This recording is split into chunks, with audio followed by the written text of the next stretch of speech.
দয়া করে সংস্কার নিয়ে কথা বলতে হলে ভেবে চিন্তে কথা বলবেন।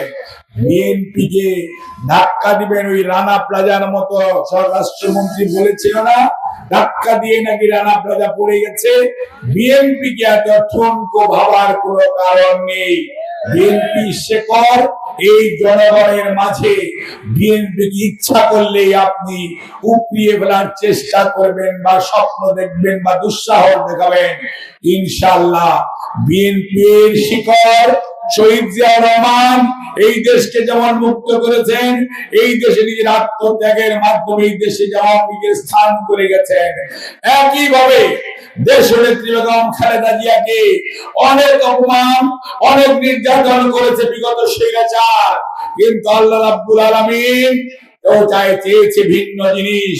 30 ডিসেম্বর ইন্তেকাল করেছেন, 31 ডিসেম্বর বাংলাদেশের মানুষ বেগম খালেদা জিয়ার কফিনের পাশে দাঁড়িয়েছে, অর্থাৎ সকল ধর্ম বর্ণ নির্বিশেষে রাষ্ট্র বেগম খালেদা জিয়াকে যে সম্মান দিয়েছে পৃথিবীর ইতিহাসে সেটি বিরল।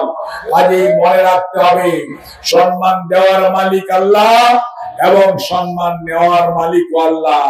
কাজেই যারা আজকে বিএনপি নিয়ে কথা বলেন তাদেরকে বলবো, আয়নায় নিজেদের চেহারাটা দেখবেন, তারপরে সমালোচনা করবেন। আসুন, গণতন্ত্র, ভোট দিবে কে? আমার বড় ভাই বলে গেল, বিচারক হলেন আপনারা আল্লাহ রাব্বুল আলামিন, আর আপনারা হলেন দেশের মালিক।